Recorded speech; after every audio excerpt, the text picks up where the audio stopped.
Vaya, crisis de la semana a nivel mundial. Jimena Céspedes es socia fundadora y CEO de Metrix y también colaboradora de Bitácora Política. Jimena, muy buenas noches. Buenas noches, Héctor.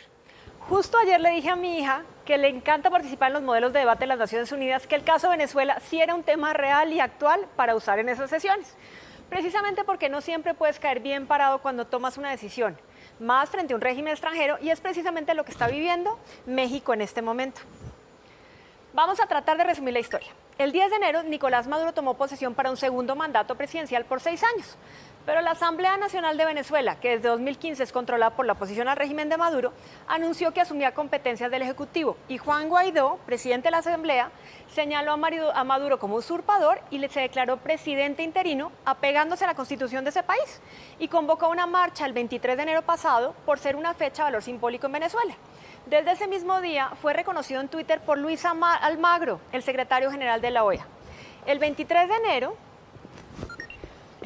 precisamente en esa manifestación que acabamos de mencionar, Juan Guaidó reiteró ser el presidente interino y el mandatario de Estados Unidos, Donald Trump, que todo lo saca en Twitter, escribió que reconocía oficialmente al presidente de la Asamblea Nacional Venezolana, Juan Guaidó, como presidente interino. Y ese acto fue seguido por varios países del Grupo de Lima. Unas horas más tarde, con el hashtag #YankeeGoHome, Nicolás Maduro le contestó a Trump, afirmando que Washington apoyaba un intento de golpe de Estado y que le daba a todo el personal diplomático y consular de Estados Unidos 72 horas para abandonar el país. Lo que decía era: Venezuela se respeta. Esa fue su consigna. Asimismo, a través de su cuenta de Twitter, Roberto Velasco, vocero de la Secretaría de Relaciones Exteriores en México, compartió ese mismo día un desplegado en el que reiteraba la postura del gobierno ante el conflicto de Venezuela. Lo que decía era: México no participará en el desconocimiento del gobierno de un país con el que mantiene relaciones diplomáticas. Coincidimos plenamente con el llamado de la Organización de las Naciones Unidas a que todos los actores involucrados en el conflicto de Venezuela reduzcan tensiones, hagan mayores esfuerzos por evitar escalamiento y rechacen cualquier tipo de violencia. Asimismo, Guaidó solicitó a Mike Pompeo formalmente una ayuda humanitaria, a lo que Estados Unidos le contestó que enviaría $20 millones para el pueblo venezolano. Indicó que con la llegada de las nuevas autoridades para el Ejecutivo se abren las puertas para un apoyo completo a los habitantes de Venezuela, que han venido sufriendo la carencia de alimentos y medicinas desde hace varios años. Ahora bien, ¿quiénes apoyan a Guaidó? Estados Unidos, Canadá, Brasil, Argentina, Colombia, Ecuador, Perú, Chile, Costa Rica, Guatemala, Honduras, Panamá, Paraguay y la OEA, como si fuera trabalenguas. Y quienes están en contra es Cuba, Bolivia, El Salvador, Turquía y Rusia. Y quienes piden diálogo, ahí estamos nosotros, México, Uruguay y la Unión Europea.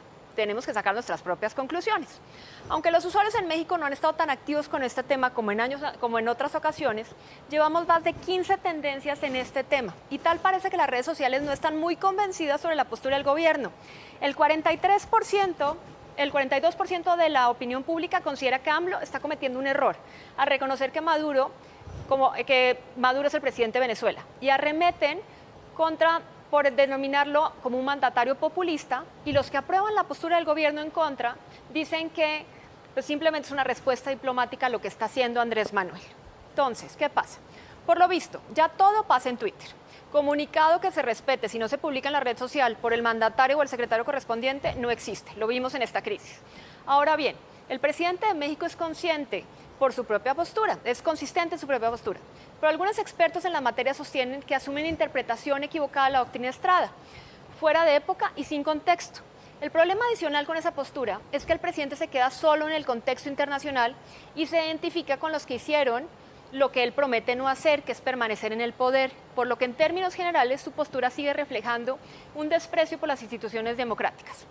Finalmente, y esto es muy personal, es muy probable que tarde o temprano Maduro caiga y México quede aislado con esos 3 otros países que pidieron que se reconciliaran y reconocer al presidente encargado. Y eso podría llegar a ser un buen ridículo para México.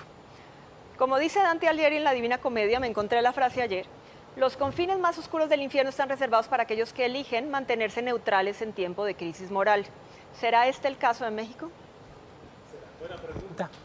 Buena pregunta. El tiempo nos dirá. Jimena, muchas gracias. Gracias. Nos vemos la próxima semana. La próxima semana, Jimena Céspedes con la crisis de la semana.